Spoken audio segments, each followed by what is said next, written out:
कोलकाता में रात के 2 बजे, जहां पर सब लोग गहरी नींद में सो रहे थे, वहां पर कलकत्ता की बदनाम गलियों में आदमियों की भीड़ लगी हुई थी। सब लोग रुकैया बेगम के कोठे पर जा रहे थे। रुकैया बेगम हॉल पर बैठी हुई अपने मुंह में पान चबा रही थी कि सामने बैठे एक शख्स की तरफ देखकर, देखो मिस्टर, शिवानी दिखने में बेहद खूबसूरत है और उसे हम इतने कम दाम पर तुम्हें नहीं दे सकते। अगर तुम्हें शिवानी चाहिए तो अच्छी खासी कीमत दो, नहीं तो फिर। रुकैया बेगम ने यही कहा था कि तभी वह शख्स अपनी पॉकेट में से 10,000 टेबल पर रखता है। रुकैया बेगम की तरफ देखकर तभी रुकैया बेगम तेज आवाज में, और रज्जो, जल्दी से साहब को शिवानी के कमरे तक लेकर जा। शिवानी जो दूसरे कमरे में बैठी हुई थी, दिखने में बेहद खूबसूरत और उसकी उम्र 20 साल थी। वह बड़ी बेबसी से आईने में बैठी अपने आप को देख रही थी। उसके चेहरे पर कोई खुशी नहीं थी। वह बड़ी बेमन से अपने होठों पर लिपस्टिक लगा रही थी कि तभी कमरे का दरवाज़ा खटकता है तो रज्जो एक आदमी को अंदर लेकर आते हुए, अरे शिवानी, ये नया साहब आया है, उनकी खातिरदारी कर। अपने चेहरे पर बड़ी स्माइल लिए रज्जो कमरे से बाहर चली जाती है। शिवानी अपनी बाल ठीक करते हुए, वैसे आपको किस तरीके का ट्रीटमेंट चाहिए? ये सुनते ही वह शख्स, मैं आपका मतलब समझा नहीं। तभी शिवानी हंसते हुए, लगता है आप इन बदनाम गलियों में पहली बार आए हैं। कोई बात नहीं, मैं आपको बता देती हूँ। ये कहते ही वह अपनी साड़ी का पल्लू नीचे करती है, जिसे देखकर वह शख्स अपनी आंखों पर हाथ रखते हुए, ये क्या कर रही हैं? ये कहते हुए अपनी आंखों पर हाथ रखकर धीरे धीरे शिवानी का साड़ी का पल्लू उस पर उड़ा देता है, जिसे देखकर शिवानी हैरान भरी नजरों से, आप यहाँ पर यही सब तो करने आए हैं ना? यहाँ पर जो भी मर्द आता है वह इसी चीज़ की तो डिमांड करता है। तभी वह शख्स चेहरे पर हल्की सी मुस्कुराहट लिए, लेकिन मैं यहाँ पर आपसे मिलने के लिए आया हूँ। तभी शिवानी बिस्तर को ठीक करते हुए, वह आज पहली बार कोई मुझसे इस कोठे में मिलने के लिए आया है। ना जाने नहीं तो कितने लोग ऐसे आए हैं जिन्होंने सिर्फ मुझसे अपनी ख्वाहिशें पूरी करवाई हैं। ये कहते हुए शिवानी बैठने का इशारा करती है। शिवानी उस शख्स को ऊपर से नीचे तक देख रही थी और गौर से देखने के बाद, आप तो मुझे कोई जेंटलमैन लग रहे हैं, तो आप मुझे यहाँ पर मिलने क्यों आए हैं? मैं तो आपको कभी जानती भी नहीं हूँ। ये सुनते ही वह शख्स चेहरे पर मुस्कुराहट लिए अपना एक हाथ आगे बढ़ाता है। मेरा नाम विराट सक्सेना है। तभी शिवानी अपना हाथ आगे बढ़ाते हुए, मेरा नाम शिवानी है। तभी विराट, एक्चुअली मेरा एक दोस्त है जो यहाँ पर कई बार आ चुका है। उसने मुझे आपके बारे में बताया और आपकी सुंदरता की काफ़ी तारीफ की थी। इसी वजह से मैंने सोचा क्यों ना मैं जाकर आपसे मिल लेता हूँ, क्योंकि मैं यहाँ पर बिजनेस मीटिंग के सिलसिले से कोलकाता आया हूँ। आज मैं फ्री ही था, इसी वजह से मैंने सोचा क्यों ना मैं आज आपसे मिलने के लिए आऊँ। तभी शिवानी कुछ सोचते हुए, मैं तो आपको जानती भी नहीं, तो आप मुझसे मिलना क्यों चाहते थे? इसी तरीके से विराट शिवानी से कई सारे सवाल जवाब करता है। उसका जवाब शिवानी भी बहुत अच्छे से देती है। दोनों काफ़ी अच्छे तरीके से एक दूसरे से बात कर रहे थे, लेकिन तभी अचानक विराट, वैसे आप इस जगह पर कैसे पहुंची? विराट के इस सवाल से शिवानी की आंखों में आंसू आ जाते हैं और वह बस चुपचाप विराट की आंखों में देख रही थी, जिसे देखकर विराट, मुझे माफ़ कर दीजिए, लेकिन मेरा आपको हर्ट करने का कोई इरादा नहीं था। आप नहीं बताना चाहती हैं तो कोई बात नहीं। विराट ने यही कहा था कि तभी उसके फ़ोन पर किसी की कॉल आती है, जिसे देखते ही विराट, अब मुझे चलना चाहिए, आपसे पहली मुलाकात करके काफ़ी अच्छा लगा, ये कहते हुए वहां से चला जाता है। शिवानी चुपचाप विराट को जाता देखती है। तभी वह बिस्तर पर बैठकर उस पल को याद करने लगती है जब वह इस जगह पर पहुंची थी। हालांकि कोई भी लड़की इस जगह पर खुशी खुशी नहीं आती, इस तरीके से शिवानी को भी यहाँ पर लाया गया था। ये सोचकर शिवानी फूट फूट कर रोने लगती है और किसी गहरी सोच में डूब जाती है। आज से 8 महीने पहले उसकी ज़िंदगी बहुत अच्छे तरीके से गुजर रही थी। शिवानी मुंबई की रहने वाली थी और उसके माता उसे प्यार से लाडू बुलाया करते थे। शिवानी के पिता एक सरकारी कर्मचारी थे और माँ हाउसवाइफ थी।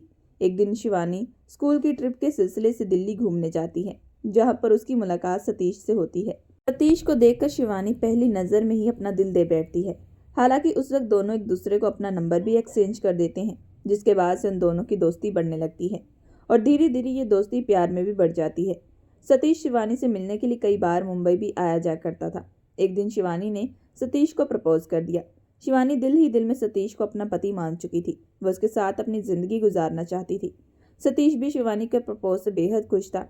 लेकिन तभी सतीश, शिवानी, तुम इतने बड़े घर की इकलौती लड़की हो और मैं काफ़ी मिडिल क्लास लड़का हूँ। मैं तो कोई काम वाम भी नहीं करता, तो फिर कैसे तुम्हारे माता पिता मेरी तुमसे शादी करवाएंगे? अगर तुमने अपने माता पिता को हमारे बारे में बताया तो शायद वह हम दोनों को एक दूसरे से अलग भी कर सकती हैं, क्योंकि हम दोनों की कास्ट भी अलग है। जिसे सुनते ही शिवानी, हाँ तुम सही कह रहे हो, वैसे भी मेरे माता पिता ने मुझे कहा था कि वह मेरी 12वीं कक्षा करने के बाद मेरी शादी अपने दोस्त के किसी बेटे के साथ पक्की करने वाले हैं। लेकिन मैं हरगिज उस लड़के के साथ शादी नहीं करना चाहती। मैं तो अभी तक उस लड़के का चेहरा भी तय नहीं देखी, बस यही सुना था कि वह बाहर फॉरेन में रहता है। ये सुनते ही सतीश, तो फिर तुम्हारे पिताजी कैसे मेरी शादी तुम्हारे साथ होने देंगे? वह लड़का तो तुम्हारे लिए बहुत अच्छा है, मैं तो तुम्हारे किसी काबिल भी नहीं हूँ। ये कहते हुए वो अपनी आंखें नम कर लेता है।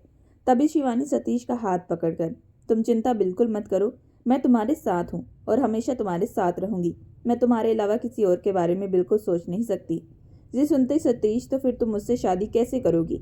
वह लड़का तो फॉरेन में रहता है और अच्छा खासा कमाता होगा, मैं तो उसके आगे कुछ भी नहीं हूँ। तभी शिवानी कुछ सोचते हुए, तुम चिंता बिल्कुल मत करो, वैसे भी अभी मेरी उस लड़के के साथ शादी थोड़ी हो रही है, जब होगी तब देखा जाएगा। ये सुनते ही सतीश, नहीं शिवानी, मैं तुम्हारे बिना नहीं रह सकता, मैं आज ही तुम्हारे साथ शादी करना चाहता हूँ।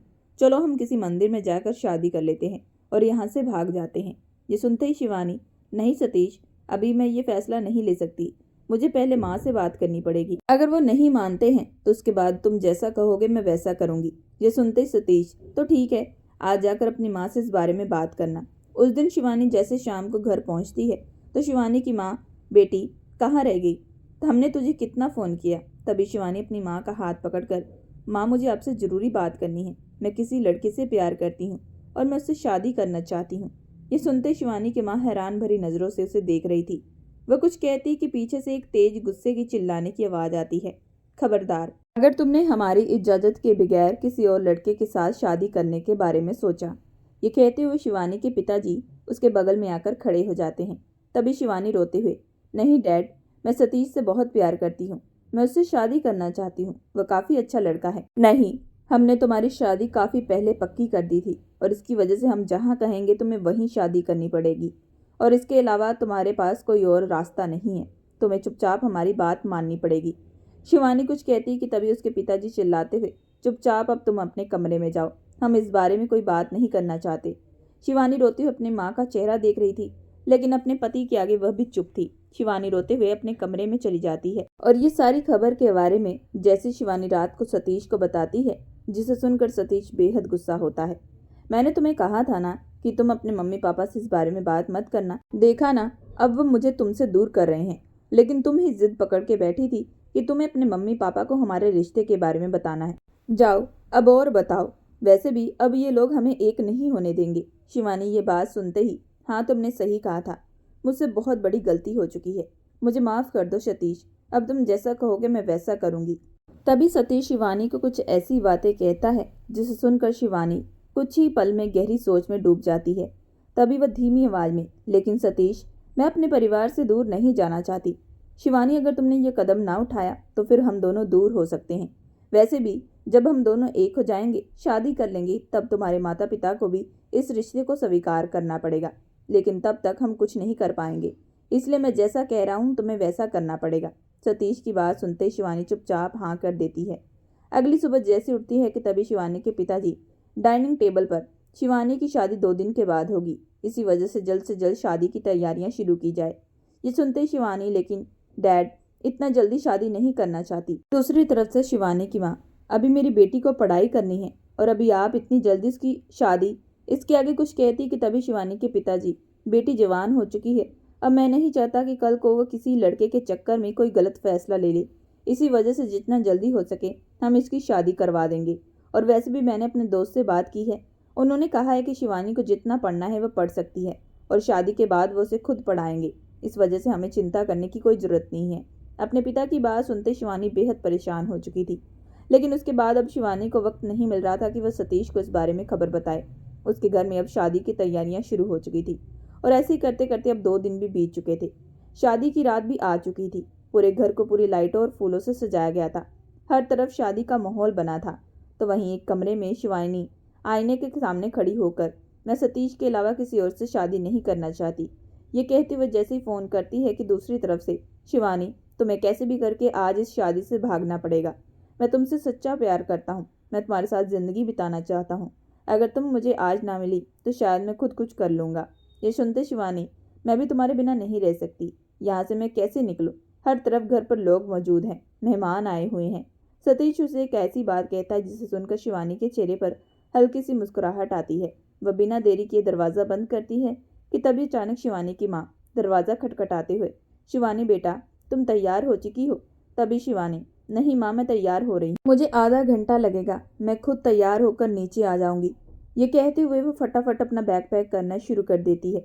करीब 15 मिनट के बाद ही शिवानी खिड़की से बैग को फेंकते हुए बालकनी से दुपट्टे की रस्सी बांधकर तुरंत पकड़कर धीरे नीचे चली जाती है। नीचे पहुंचती वह सतीश के गले लगते हुए, मुझे माफ़ कर दो, मुझे उस दिन तुम्हारी बात मान लेनी चाहिए थी, तो शायद आज ये दिन ना देखना पड़ता। तभी सतीश, मेरे पास कलकत्ता की 2 टिकट पड़ी है और अभी हमें जल्द से जल्द यहाँ से निकलना है। ये कहते हुए शिवानी का हाथ पकड़कर तेज कदम बढ़ाते हुए वहाँ से चला जाता है।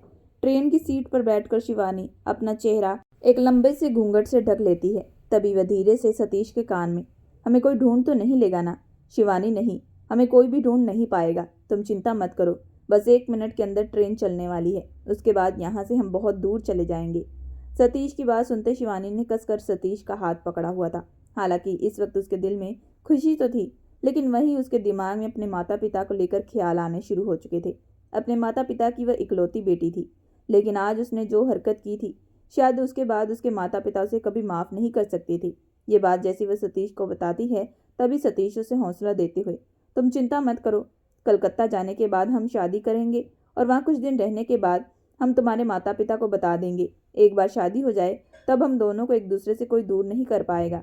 सतीश की बात सुनते शिवानी के चेहरे पर हल्की सी मुस्कुराहट आती है और अब वह आने वाली जिंदगी को लेकर कई सारे ख्वाब देखने लगती है।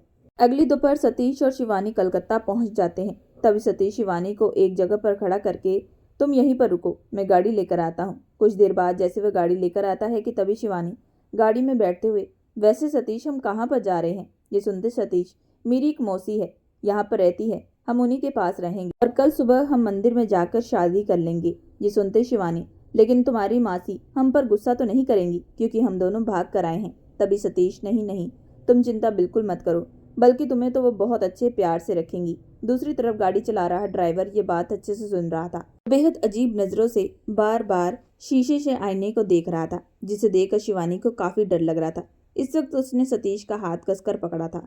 काफी देर के बाद गाड़ी एक अजीब सी गलियों से गुजरना शुरू हो जाती है, जहां पर औरतें रास्ते पर खड़ी थी और आते जाते आदमियों को इशारा कर रही थी, जिसे देखकर शिवानी, सतीश, ये मोहल्ला कैसा लग रहा है?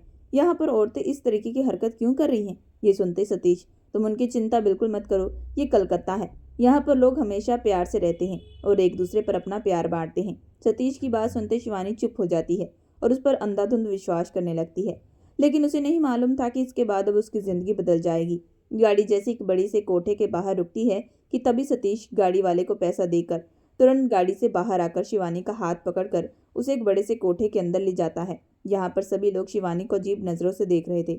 शिवानी डर के मारे सतीश के पीछे छुपकर, सतीश, मुझे काफी डर लग रहा है, यहाँ पर तो कई सारे मर्द हैं। सतीश शिवानी को विश्वास दिलाते हुए, तुम चिंता मत करो, ये सब तो यहाँ के बॉडीगार्ड हैं। कहते हुए सतीश पान चबाती हुई औरतों के सामने शिवानी को खड़ा करते हुए, देखो मैं इसे ले आया। ये कहते हुए सतीश के चेहरे पर बड़ी सी मुस्कुराहट आती है। तभी वह पान चबाती हुई औरत, जिसका नाम रुकैया बेगम था, वह पान को एक बड़े से बर्तन में थूकते हुए शिवानी को ऊपर से नीचे तक देखने लगती है। तभी वह किसी को इशारा करती है, इसे इसका इनाम दे दो। तभी दूसरी तरफ से एक आदमी 3 लाख की रकम हाथ में ले सतीश को पकड़ाता है, जिसे देखकर सतीश के चेहरे पर बड़ी सी मुस्कुराहट आती है।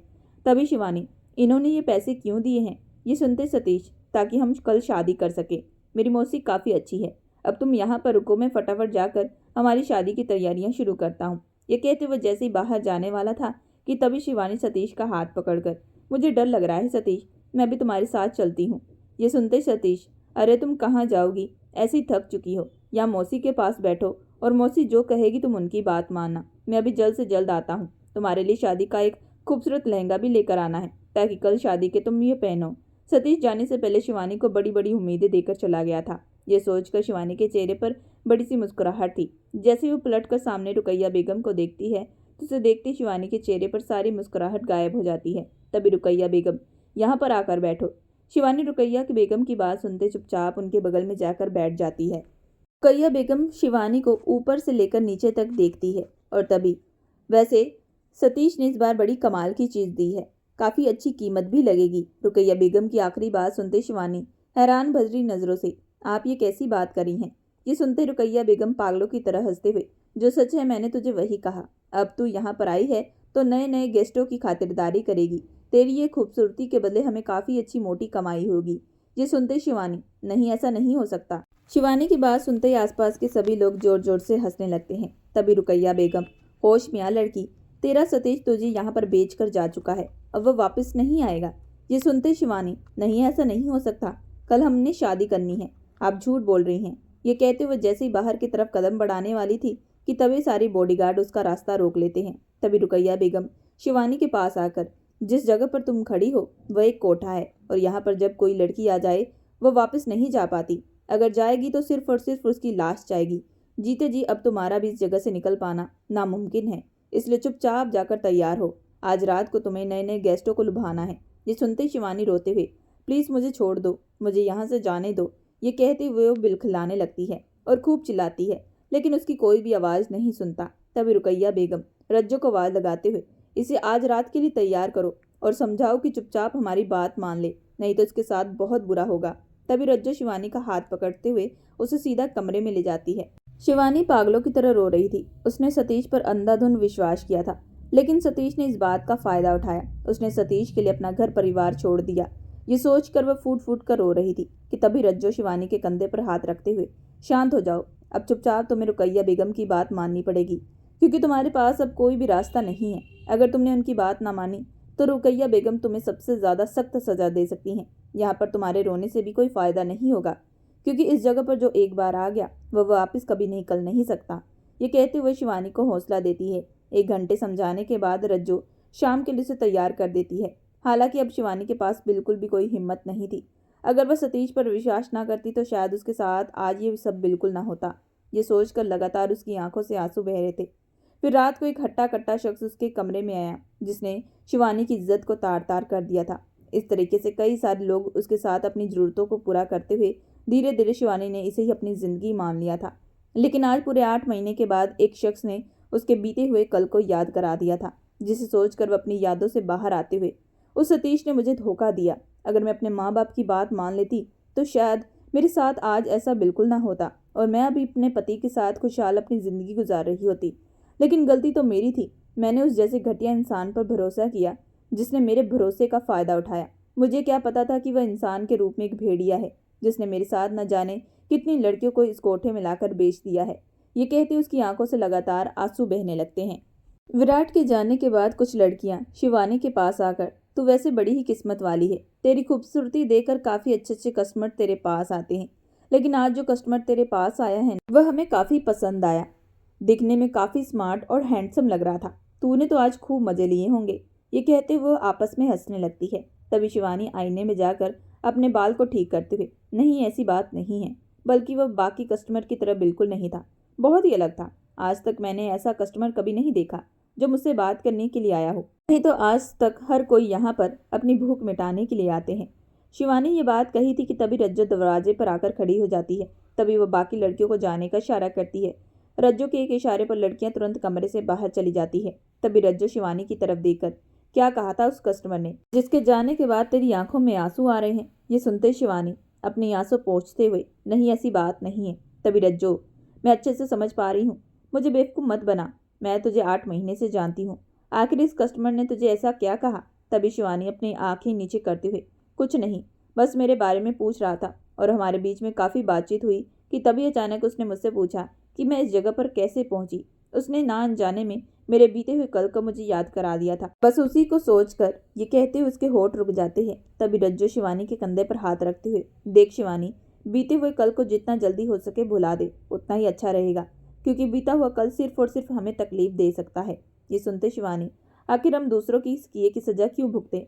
हम यहाँ पर तो खुशी से चलकर नहीं आए, बल्कि हमें यहाँ पर बेचा गया है। जिस तरह मुझे यहाँ पर लाया गया था, उसी तरह आपको तो आपकी सौतेली माँ ने यहाँ पर बेच दिया। हम लोग तो यहाँ पर तड़प तड़प कर अपनी ज़िंदगी काट रहे हैं और वो लोग हमें बेचने के बाद खूब सारे पैसे कमा कर खुशी खुशी अपनी ज़िंदगी काट रहे हैं। मैं तो कहती हूँ हमें मौका देकर यहाँ से भाग जाना चाहिए। ये सुनते ही रज्जो, नहीं शिवानी, ये इतना भी आसान नहीं है। पहली बात, हम यहाँ से बिल्कुल भाग नहीं सकते, क्योंकि रुकैया बेगम हमें पकड़ ही लगी। अगर हम फिर भी यहाँ से भागने में सफल हो जाते हैं तो जाएंगे कहाँ? क्योंकि हमारे माता पिता तो हमें कभी स्वीकार नहीं करेंगे। जब दुनिया वालों को पता चलेगा कि हम जिस जगह से आई हैं, उसके बाद तो लोग न जाने हमारे साथ क्या करेंगे। और दूसरी बात, कोई भी मर्द हमसे शादी नहीं कर सकता। इसी वजह से अच्छा यही है कि इसे ही अपनी ज़िंदगी मानकर जिया जाए। ये कहते हुए रज्जो अपनी आंखें नम कर लेती है और कमरे से बाहर चली जाती है। अगली शाम रोज की तरह शिवानी कमरे में तैयार हो रही थी, तभी फिर से विराट उसके कमरे में दाखिल हुआ, जिसे देखते ही शिवानी के चेहरे पर हल्की सी मुस्कुराहट आई। शिवानी आगे बढ़ते हुए, आज आप फिर से आ गए। मुझे लगा था कि शायद अब तो आप जा चुके होंगे। तभी विराट बिस्तर पर बैठते हुए, नहीं, मैंने तुम्हें कहा था ना कि मैं मीटिंग के सिलसिले से यहाँ पर हूँ। कुछ दिन मैं यहीं रहूंगा। इतने दिन से मैं यहाँ पर हूँ, मैं तुमसे मिलने के लिए आऊँगा। विराट की बात सुनते शिवानी के चेहरे पर हल्की सी मुस्कुराहट आती है। वह अपने कदम बढ़ाते हुए फिर से अपनी साड़ी का पल्लू नीचे करती है कि तभी विराट, तुम प्लीज़ ये सब मत किया करो। मैं तुमसे यहाँ पर मिलने के लिए आता हूँ, ना कि इन सब चीज़ों के लिए। विराट की बात सुनते शिवानी के दिल में अजीब सी हलचल होने लगती है। तभी वह अपने मन में, आज से पहले किसी ने भी मेरे साथ इतने प्यार से बात नहीं की, बल्कि सब तो भेड़िए की तरह मुझे कच्चा चबा जाते हैं। लेकिन यह पहला इंसान है जो सिर्फ मुझसे मिलने के लिए आता है। ये सोचते हुए शिवानी के चेहरे पर हल्की मुस्कुराहट आती है। तभी विराट शिवानी के चेहरे को देखकर, अब तुम क्या वहीं पर खड़ी सोचती रहोगी? ये सुनते शिवानी अपने कदम बढ़ाते हुए विराट के बगल में आकर बैठ जाती है। उस दिन के बाद से विराट हर रोज शिवानी से मिलने के लिए इस कोठे पर आया जाया करता था, जिसके बदले वो रुकैया बेगम को काफी अच्छी कीमत देता था। तभी रुकैया बेगम उन नोटों के बंडल को गिनते हुए, शिवानी हमारे लिए पैसों का खजाना है, ये कहते उनके चेहरे पर बड़ी सी मुस्कुराहट आती है। दूसरी तरफ धीरे धीरे शिवानी और विराट के बीच में दोस्ती बढ़ने लगती है। अब शिवानी को भी विराट काफी अच्छा लगता है। अब वह रोज विराट के आने का इंतजार करती है। एक दिन शिवानी सज धज कर विराट के आने का इंतजार कर रही थी, लेकिन आज काफी देर हो चुकी थी। जैसे वह बरामदे में झांक कर देखती है तो विराट रुकैया बेगम को पैसों का बंडल दे रहा था। तभी रुकैया बेगम, देखो मिस्टर, अब शिवानी की कीमत बढ़ चुकी है, अब तुम्हें पहले से ज्यादा पैसे देने पड़ेंगे, तभी मैं तुम्हें शिवानी से मिलने दूंगी। ये सुनते ही विराट चुपचाप अपनी पॉकेट में से 500 का बंडल निकाल कर रुकैया बेगम के आगे रखता है, जिसे देखकर रुकैया बेगम के चेहरे पर बड़ी सी मुस्कुराहट आती है और वह उसे जाने का इशारा करती है। दूसरी तरफ शिवानी ये सारा मैटर देख रही थी। वह तुरंत कमरे में जाकर बैठ जाती है कि कुछ देर बाद विराट कमरे में आता है। शिवानी के मुरझाए हुए चेहरे को देखकर, क्या हुआ है, तुम इतना उदास क्यों बैठी हो? ये कहते उसके बगल में आकर बैठ जाता है। तभी शिवानी अपनी आंखें नम करते हुए, आखिर आप रोज रोज मुझसे मिलने के लिए इतने सारे पैसे क्यों दे रहे हैं? अगर कल को आपके पैसे खत्म हो गए तो? विराट ये सुनते ही, तुम उसकी चिंता बिल्कुल मत करो, ये कहते हुए वो उसे अपने गले लगा लेता है। शिवानी के गले लगते ही विराट को शिवानी की धड़कनों का शोर साफ सुनाई दे रहा था। तभी वह शिवानी के चेहरे पर देखकर, तुम्हारी धड़कन तो काफी तेज चल रही है। तभी शिवानी अपना चेहरा दूसरी तरफ करते हुए, हाँ, आपके आने का काफी देर से इंतजार कर रही थी, आप नहीं आए तो मुझे लगा। ये सुनते विराट शिवानी का चेहरा अपनी तरफ करते हुए, तुम्हें क्या लगा मैं नहीं आऊंगा? तभी शिवानी अपना चेहरा मासूम सा बनाते हुए अपनी आंखें नीचे झुका लेती है और धीरे से, हाँ, मुझे ऐसा ही लगा। तभी विराट शिवानी के माथे पर हल्की सी किस करते हुए, तुम चिंता बिल्कुल मत करो, मैं तुम्हें छोड़कर बिल्कुल नहीं जाऊंगा, मैं हर रोज तुमसे मिलने के लिए आऊंगा। विराट की बात सुनते शिवानी खुशी से विराट को कसकर गले लगा लेती है। आज इतने दिनों के बाद शिवानी विराट के बेहद नजदीक हुई थी। विराट की खुशबू शिवानी को अच्छे से महसूस हो पा रही थी, जिसे महसूस करते शिवानी मदहोश होने लगी थी कि तभी विराट उसे अपने से दूर करते हुए, देखो अब मुझे जाना पड़ेगा, क्योंकि मुझे एक अर्जेंट काम था, इसी वजह से मुझे आने में देर हो चुकी। मैंने सोच के रखा था कि मैं 5 मिनट के लिए ही सही तुम्हारा चेहरा जरूर देख कर आऊँगा। अब तुम्हें देख चुका हूँ तो मुझे जाना पड़ेगा, मैं कल तुमसे मिलने के लिए पक्का आऊँगा। ये कहते हुए विराट वहाँ से जाने लगता है कि तभी शिवानी, मुझे आपका इंतजार रहेगा। शिवानी की बात सुनते विराट के चेहरे पर हल्की सी मुस्कुराहट आती है। विराट के जाते शिवानी के चेहरे पर एक बड़ी सी मुस्कुराहट आती है और वह बिस्तर पर लेटे हुए विराट की यादों में गुम होने लगती है कि तभी रज्जो कमरे का दरवाजा खटखटाते हुए, आज तो लगता है कि मैडम काफ़ी खुश है, ये कहते हुए शिवानी के बगल में आकर लेट जाती है। तभी रज्जो शिवानी की तरफ देखकर, आज तो तुम उसे अपना बना ही चुकी होगी। ये सुनते ही शिवानी, नहीं। तभी रज्जो, इसका मतलब आज फिर वह तुझसे मिलने के लिए आया था? तभी शिवानी चेहरे पर मुस्कुराहट लिए, नहीं, बल्कि आज वह सिर्फ मेरा चेहरा देखने के लिए आया था, उन्हें एक अर्जेंट काम था, इसी वजह से वह चले गए। ये सुनते ही रज्जो, वैसे तू सच में लगी है, तुझे ऐसा कस्टमर मिला है जो तुझसे सिर्फ बात करने के लिए आता है। तो तू मुझे देख, जब भी कोई कस्टमर आता है तो भेड़ियों की तरह खाने लगते हैं। अगर उनके सामने कह भी दे कि तबीयत खराब है, तब तो वो और हैवान हो जाते हैं और कहने लगते हैं कि हमने तो अच्छी खासी कीमत दी है और वसूली तो करेंगे ही। लेकिन दूसरी तरफ ये तेरा विराट तुझे छूता भी नहीं है, लेकिन तेरे बदले वह इतनी इतनी बड़ी रकम उस रुकैया बेगम को देता है। ऐसा लगता है कि शायद विराट तुझसे प्यार करता है। ये सुनते शिवानी, मुझे भी ऐसा लगता है, लेकिन मैं जब भी उनके नज़दीक जाती हूँ तो वो तुरंत मुझे अपने से दूर कर देते हैं। पता नहीं आखिर उनके दिमाग में क्या चल रहा है, लेकिन मुझे भी उनसे अब धीरे धीरे प्यार होने लगा है। जिस दिन नहीं देखती हूँ तो अजीब सी बेचैनी छाने लगती है। ऐसा लगता है कि आज कुछ अधूरा सा रह गया है। तभी रज्जो शिवानी की तरफ देखकर, इसका मतलब है कि तुझे उससे प्यार हो चुका है और तू उसके बिना नहीं रह सकती। ये कहते हुए वो दोनों आपस में खिलखिलाने लगती हैं। अगली शाम रोज की तरह फिर से शिवानी तैयार होकर विराट के आने का इंतजार कर रही थी। आज उसने बेहद खूबसूरत लाल रंग की साड़ी पहनी थी। उसने सोच लिया था कि आज वह विराट को अपना बनाकर ही रहेगी। जैसी कुछ देर के इंतजार के बाद विराट कमरे में दाखिल हुआ कि तभी पीछे से शिवानी ने विराट को अपनी बाहों में भर लिया। शिवानी की गर्म सांसें विराट को महसूस हो रही थी। तभी विराट शिवानी के कान में धीरे से, क्या बात है? लगता है कि मेरे आने का काफी देर से इंतजार चल रहा था। ये सुनते शिवानी, हाँ, मैं आपका कब से बेसब्री से इंतजार कर रही थी। ये कहते हुए शिवानी धीरे धीरे विराट के गाल पर अपने होठ सटा देती है। जैसे वह उसकी होठ की तरफ बढ़ने वाली थी कि तभी विराट उसे अपने से दूर करता है और बात को घुमाते हुए बिस्तर पर जा बैठता है। विराट की इस हरकत पर शिवानी गुस्से से, आखिर आप मेरे साथ ऐसा क्यों कर रहे हैं? आप अच्छे से जान रहे हैं कि मेरे दिल में आपके लिए क्या चल रहा है, तो फिर मैं जब भी आपके करीब आती हूँ तो आप मुझे अपने से दूर क्यों कर देते हैं? ये सुनते ही विराट बात को घुमाने की कोशिश करता है कि तभी शिवानी, नहीं, इस बार ऐसा नहीं होगा। आपको मुझे सच बताना पड़ेगा। आखिर आप मुझसे मिलने के लिए क्यों आते हैं और मुझसे मिलने के बदले आप उस रुकैया बेगम को इतने सारे पैसे क्यों देते हैं, लेकिन फिर भी मुझे छूते नहीं? आपको पता है ना कि आप किस जगह पर खड़े हैं। यहाँ पर कोई भी कस्टमर ऐसी किसी लड़की के बदले पैसे नहीं देता। अगर देता है तो उसकी वसूली जरूर करता है, लेकिन एक आप हो कि जो 1 महीने से लगातार मुझसे मिलने के लिए आ रहे हैं, लेकिन आपने मेरे साथ उस तरीके की कोई हरकत नहीं की। ये कहते हुए शिवानी के चेहरे पर हल्का सा गुस्सा आता है। हालांकि वह बात बड़े ही प्यार से बोल रही थी। तभी विराट शिवानी के चेहरे को देखते हुए उसका हाथ पकड़कर उसे बिस्तर पर बिठा देता है। अच्छा, तो तुम्हें इस बात का गुस्सा है कि मैंने तुम्हें बाकी लोगों की तरह इस्तेमाल नहीं किया? ये सुनते शिवानी, मेरा वो मतलब नहीं था। ये कहते हुए अपनी गर्दन नीचे झुका लेती है। तभी विराट गहरी सांस छोड़ते हुए, देखो, अगर मुझे वही सब करना होता तो वह काफी पहले कर सकता था, लेकिन मैं तुम्हें पूरे तरीके से अपनाना चाहता हूँ। मैं चाहता हूँ कि जब भी मैं तुम पर अपनी मोहर लगाऊं तो तब से तुम सिर्फ और सिर्फ मेरी रहो। विराट की आखिरी लाइन सुनते शिवानी हैरान भरी नजरों से, क्या मतलब है आपका? तभी विराट, मेरा मतलब यही है कि मैं तुमसे शादी करना चाहता हूँ। ये कहते हुए शिवानी के चेहरे को देख रहा था। क्या तुम मुझसे शादी करना चाहोगी? ये सुनते शिवानी, मैं शादी कैसे? आप जानते हैं मैं आपके काबिल नहीं हूँ। शिवानी इसके आगे कुछ कहती कि विराट उसके होठों पर अपनी उंगलियां रखते हुए, मैंने सिर्फ हाँ का जवाब पूछा है, बाकी तुम्हें कुछ बोलने की जरूरत नहीं है। तभी शिवानी चुपचाप हाँ में गर्दन हिला देती है। तभी विराट शिवानी के माथे पर हल्की सी किस करते हुए, मेरा इंतजार करना, मैं जल्द से जल्द तुम्हारे पास वापस आऊंगा और तुम्हें हमेशा हमेशा के लिए यहाँ से ले जाऊंगा। ये कहते वो सीधा बाहर चला जाता है। विराट के जाते शिवानी हैरान भरी नजरों से उसे देख रही थी। उस दिन के बाद से विराट उसे मिलने के लिए नहीं आया, जिसे सोचकर शिवानी को काफी तकलीफ पहुंचती थी। अब उसने खाना पीना छोड़ दिया था।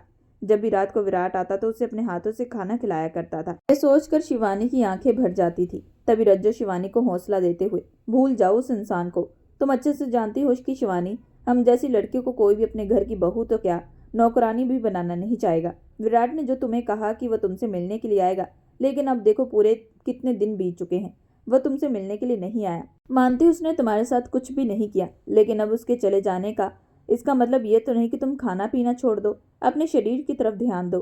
कितनी तुम दुबली पतली हो चुकी हो, आंखों के नीचे काले घेरे आ चुके हैं। रात भर विराट के बारे में सोच सोच कर तुम जागी रहती हो। तभी शिवानी रोते हुए, नहीं, वो जरूर आएंगे और मुझे यहाँ से लेकर जाएंगे, उन्होंने मुझे प्रॉमिस किया था। तभी रज्जू शिवानी के कंधे पर हाथ रखते हुए, शिवानी, उन सपनों की दुनिया से बाहर निकलो, हकीकत देखो। हकीकत यही है कि हम इस कोठे से कभी बाहर नहीं निकल सकते और ना ही एक आम इंसान की तरह जिंदगी जी सकते हैं। रज्जू की बात सुनते शिवानी चुपचाप अपने कमरे में जाकर बिस्तर पर फूट फूट कर रोने लगती है और अपने भगवान को याद करके, आखिर मेरी गलती क्या थी? दूसरी बार भी जिस शख्स से प्यार हुआ वह भी मुझे छोड़कर चला गया। जिंदगी में मैंने एक गलती की थी, अपने माँ बाप की बात ना मानकर, और उस गलती की सजा आज भी भुगत रही हूँ। ये कहते हुए फूट फूट कर रोने लगती है। अगली सुबह रोज की तरह शिवानी अपने कामकाज में लगी थी कि तभी पुलिस की भारी भरकम टीम कोठे पर आकर पहुंच जाती है। तभी रुकैया बेगम, आप लोगों की हिम्मत कैसी हुई यहाँ पर आने की? तभी पुलिस इंस्पेक्टर, यहाँ पर कई लड़कियां ऐसी हैं जिन्हें बहला फुसला कर यहाँ पर बेचा गया है। तभी रुकैया बेगम तेज आवाज में, इंस्पेक्टर, सोच समझकर बात कीजिए। रुकैया बेगम इसके आगे कुछ कहती थी, तभी इंस्पेक्टर उसे एक रिकॉर्डिंग सुनाते थे जिसमें शिवानी कह रही थी कि उसे यहाँ पर शादी के नाम पर बेचा गया है। तभी रुकैया बेगम, नहीं, ये लड़की हमारे यहाँ पर नहीं है। रुकैया बेगम इसके आगे कुछ कहती है कि विराट पीछे से तेज कदम बढ़ाते हुए, अपनी भलाई चाहती हो तो चुपचाप शिवानी को छोड़ दो, नहीं तो तुम्हारे इस कोठे को ही पूरे तरीके से खत्म कर दिया जाएगा। वैसे ही तुम्हारे इस कोठे को आस पड़ोस के कई मोहल्ले के लोग इसे खत्म करना चाहते हैं। उनका भी यही कहना है कि न जाने उनके मर्द भी कई बार इस जगह पर आ जाते हैं, जिसके कारण उनकी जिंदगियां खराब हो चुकी है। तभी पुलिस इंस्पेक्टर, चुपचाप उस लड़की को हमारे हवाले कर दो। कि तभी पीछे से रुकैया बेगम किसी को इशारा करती है। शिवानी जो ऊपर खड़ी ये सारा नजारा देख रही थी कि तभी रज्जू उसके पास आकर सच कहती थी, शिवानी, ये विराट तुझे छोड़कर नहीं जाएगा। अब तो अपने विराट के पास जा और उसके साथ खुशी खुशी अपनी जिंदगी गुजारना। पूरे 10 महीने के बाद शिवानी इस कोटे से बाहर निकलने वाली थी, जिसकी खुशी उसके चेहरे पर साफ झलक रही थी। वह तेज कदम बढ़ाते हुए सीधा विराट के पास जा पहुंचती है। विराट उसका हाथ पकड़कर उसे सीधा वहां से बाहर ले जाता है। तभी शिवानी विराट की तरफ देखकर, लेकिन आपने ये सब कैसे किया? विराट ये सुनते ही, तुम उसकी चिंता छोड़ो, तुम्हारे लिए एक बहुत बड़ा सरप्राइज है। ये कहते हुए उसे एक फार्म हाउस में लेकर जाता है और एक लेडीज को इशारा करते हुए, मैडम को जल्दी से जल्दी तैयार करो। तभी शिवानी विराट की तरफ देखकर घबराने लगती है, लेकिन विराट, मैं कहाँ जा रही हूँ? तभी विराट शिवानी के माथे पर हल्के से किस करते हुए, चिंता मत करो, आज हमारी शादी है और मैं लीगल तौर से तुम्हें अपनी पत्नी बनाना चाहता हूँ। विराट की बात सुनते शिवानी के चेहरे पर एक बड़ी सी मुस्कुराहट आती है। कुछ ही देर के बाद शिवानी दुल्हन का जोड़ा पहने मंडप पर जाकर बैठ जाती है। पंडित जी मंत्र पढ़ना शुरू कर देते हैं और कुछ ही देर के बाद विराट और शिवानी की शादी हो जाती है। अब शिवानी लीगल तौर से विराट की पत्नी बन चुकी थी। विराट शिवानी का हाथ पकड़कर उसे अपने मेंशन के अंदर ले जाता है। तभी शिवानी पूरे मेंशन को देखते हुए, क्या ये आपका घर है? तभी विराट हाँ में अपना गर्दन हिला देता है। कुछ देर बाद दोनों कमरे में मौजूद थे। शिवानी की कमर पर वह पकड़ मजबूत करते हुए, फाइनली इतने दिनों के बाद मुझे आज तुम मिल चुकी हो। ये सुनते शिवानी, हाँ मैं बहुत खुश हूँ। पता है आप इतने दिनों से नहीं आ रहे थे तो मुझ पर क्या बीत रही थी? मुझे अजीब से ख्याल आ रहे थे। लगा था कि शिवानी इसके आगे कुछ कहती कि तभी विराट शिवानी के गाल पर हल्की सी किस करते हुए, तुम मेरी पत्नी बन चुकी हो और बीते हुए कल को तुम भूल जाओ और आज अपने एक नई जिंदगी की शुरुआत करते हैं। ये कहते विराट धीरे धीरे शिवानी के ब्लाउज की डोरियां खोलना शुरू कर देता है। हालांकि इतने दिनों से उसने शिवानी के पास जाकर भी अपने आप पर खुद पर कंट्रोल किया था। आज वह पूरे हक से शिवानी पर अपना प्यार लुटाना चाहता था। वह धीरे से शिवानी को बिस्तर पर बैठाते हुए उसे अपनी बाहों में भर लेता है और धीरे धीरे उसके आगोश में खोने लगता है। शिवानी को भी नहीं मालूम था कि वह उस जिंदगी से बाहर इस तरीके से निकल जाएगी, जहाँ से निकलने के लिए वह कभी सोच भी नहीं सकती थी। लेकिन अब उसकी जिंदगी बदल चुकी थी। अब वह विराट की पत्नी बन चुकी थी। विराट अब रोज उस पर खूब प्यार लुटाया करता। विराट के प्यार में शिवानी ने अपने पिछले सारे दर्द को भुला दिया था। विराट ऑफिस चले जाने के बाद शिवानी ने पूरे घर की भागदौड़ अब अच्छे से संभाल ली थी। एक दिन शिवानी कमरे में सफाई कर रही थी कि तभी विराट का वॉलेट उसे सोफे पर नजर आया, जिसे देखकर शिवानी, ये तो विराट का वॉलेट है, लगता है आज वह जल्दी में भूल चुके। ये कहते वह जैसे ही वॉलेट उठाकर दूसरे टेबल पर रखने वाली थी कि वह गलती से वॉलेट जमीन पर गिर जाता है। जैसे वॉलेट जमीन पर गिरता है कि तभी उसमें एक लड़की की तस्वीर निकलती है। ये देखकर शिवानी हैरान भरी नजरों से, ये तस्वीर तो मेरी स्कूल टाइम की है, लेकिन विराट के पास ये कहाँ से आई? मैं तो विराट को कभी जानती भी नहीं थी। ये सोचकर शिवानी के दिमाग में अजीब से ख्याल चलने लगते हैं। तभी वह कुछ सोचते हुए, उस कोठे पर भी ये सिर्फ और सिर्फ मुझसे मिलने के लिए आते थे और अचानक ही इन्होंने मुझे वहां से निकालकर मुझसे शादी की और मुझे एक अच्छी जिंदगी दी। लेकिन कोई भी अनजान शख्स इतना आसानी से ये सब बिल्कुल नहीं कर सकता। ये सोचकर उसके दिमाग में अजीब तरीके से बातें चलने लगी थी। सारा दिन अब यूं ही बीत जाता है कि जैसी रात को विराट घर वापस लौटता है कि तभी शिवानी विराट के सामने जाकर उसे उसका वॉलेट पकड़ाती है। तभी विराट, आज मैं जल्दी से भूल चुका था, ये कहते हुए जैसे ही वॉलेट पकड़ता है कि तभी शिवानी विराट के हाथ में वह तस्वीर पकड़ाती है जो विराट के वॉलेट से निकली थी, जिसे देखकर विराट बेहद चुप हो जाता है। तभी शिवानी रोते हुए, मैंने आप पर विश्वास किया, मैंने अपनी जिंदगी का सब कुछ आपको बता दिया, लेकिन उसके बावजूद आपने मेरे साथ किया आपने मुझसे झूठ बोला। आप मुझे पहले से जानते थे। ये तस्वीर मेरे स्कूल टाइम की है और आपका उस कोठे पर आना वह भी इत्तेफाक नहीं था। आप जानबूझकर मेरे पास आए। आखिर सच क्या है विराट? अब मुझे सच क्यों नहीं बता रहे? ये कहते हुए फूट फूट कर रोने लगती है कि तभी विराट शिवानी के आंसू पोंछते हुए, मेरा तुम्हें हर्ट करने का कोई इरादा नहीं था। हाँ, तुम जो सोच रही हो वाकई सच है। हमारा मिलना इत्तेफाक की बात नहीं थी। मेरा दोस्त आज से पहले वहां पर नहीं गया था, मैं बल्कि तुम्हें ढूंढता हुआ वहां पहुंचा था। ये सुनते शिवानी हैरान भरी नजरों से, मुझे ढूंढते हुए? क्या मतलब है आपका? प्लीज सच सच बताएं। तभी विराट पॉकेट में हाथ डालते हुए, आज से 10 महीने पहले हमारी शादी होने वाली थी, लेकिन तुम अपनी शादी के दिन ही मुझे छोड़कर भाग चुकी थी। तभी शिवानी विराट के पास आकर, मेरी और आपकी शादी कब होने वाली थी? मुझे कुछ याद नहीं। तभी विराट शिवानी की आंखों में देखते हुए, याद करो वो रात जब तुम सतीश के साथ अपने माता पिता और मुझे छोड़कर भाग चुकी थी। विराट की बात सुनते शिवानी हैरान भरी नजरों से इसका मतलब शिवानी इसके आगे कुछ कहती कि विराट बात को काटते हुए, हाँ शिवानी, मैं वही इंसान हूँ जिसे तुम शादी के मंडप पर छोड़कर भाग चुकी थी। विराट के मुंह से ये बात सुनते शिवानी आंखों में आंसू लिए, इसका मतलब है आज मेरी शादी उस इंसान से हुई है जिसे मैंने तकलीफ पहुंचाई। ये कहते उसकी आंखों में आंसू आने लगते हैं। तभी विराट शिवानी की आंसू पोंछते हुए, प्लीज शांत हो जाओ, मैं तुम्हारे चेहरे पर ये आंसू नहीं देख सकता। तभी शिवानी रोते हुए, मैंने आपके साथ इतना गलत किया, लेकिन उसके बावजूद आप मुझे इस जगह से निकाल कर लेकर आए, मुझे एक अच्छी जिंदगी दी, मैं आपकी कभी भी माफी के काबिल नहीं रहूंगी। ये कहते हुए फूट फूट कर रोने लगती है। तभी वह कुछ सोचते हुए, तो मेरे मम्मी पापा कहाँ पर है, क्या उन्हें पता है कि आपकी मेरी शादी हो चुकी है? तभी विराट अपना सर झुकाते हुए, बहुत अफसोस की बात है कि शिवानी, जब तुम उस रात उस लड़के के साथ भाग चुकी थी तो तुम्हारे पिता ये सदमा बर्दाश्त न कर पाए और उस रात ही उन्हें हार्ट अटैक आया और हार्ट अटैक से उनकी मौत हो चुकी। फिर तुम्हारे पिताजी के जाने के बाद तुम्हारी माँ की दिन ब दिन तबीयत खराब होने लगी थी। एक बेटी के धोखा देने का गम था तो दूसरी तरफ उनके पति के चले जाने का गम, और ये दोनों ही गम धीरे धीरे उन्हें सताने लगे थे। एक दिन जब मैं उनके पास आया तो उन्होंने मुझे कहा कि उनकी आखिरी इच्छा है कि मैं उनकी बेटी को ढूंढूं और उससे शादी करूं, क्योंकि उन्हें डर है कि कहीं ना कहीं तुम किसी मुसीबत में फंस चुकी हो। ये कहते उनकी आंखें बंद हो चुकी थी। उस दिन मैंने ठान लिया था कि मैं तुम्हारा पता करके लगाऊंगा। जब तुम्हारा फ़ोन वगैरह चेक किया तो उसमें सतीश की काफ़ी सारी कॉल निकली थी। जब मैंने पुलिस स्टेशन में उसका नंबर दिया तो पुलिस वालों ने गिरफ्तार किया। तब उसने सारा सच कबूल कर दिया था कि वह तुम्हें एक कोठे में बेच चुका है। फिर मैं तुम्हें ढूंढता ढूंढता उस कोठे पर पहुंचा। सारी कहानी को सुनने के बाद शिवानी रोते हुए, एक गलती की वजह से आज मेरे माता पिता मुझे छोड़कर जा चुके हैं, मैं अपने आप को कभी माफ़ नहीं कर पाऊंगी। ये कहते हुए फूट फूट कर रोने लगती है। तभी विराट शिवानी के कंधे पर हाथ रखते हुए, जो हुआ शिवानी से भूल जाओ, बीते हुए कल को हम वापस नहीं ला सकते, लेकिन आने वाले कल को सवार जरूर सकते हैं। और इन सब के पीछे तो गलत वह इंसान था जो न जाने कितनी लड़कियों को अपने प्यार के जाल में फंसाकर उस कोठे पर बेच आया है। सतीश को भी उसके किए की सजा मिल चुकी है। उसे पूरे 15 साल की सजा सुनाई गई है। अब उसकी सारी जिंदगी उन जेल की सलाखों के पीछे कटेगी।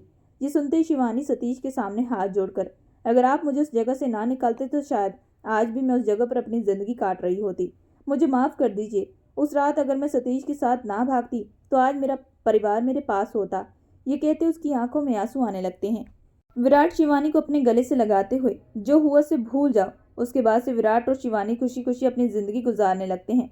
दोस्तों, इस कहानी से हमें यह सीख मिलती है कि हमें कभी भी जिंदगी में आंख बंद करके विश्वास नहीं करना चाहिए। शिवानी जैसी गलती तो बिल्कुल भी नहीं करनी चाहिए। दोस्तों, अगर आप लोगों को ये कहानी पसंद आई हो तो प्लीज़ हमारे चैनल को लाइक और सब्सक्राइब जरूर करिए एंड बेल आइकन का बटन जरूर दबाइएगा।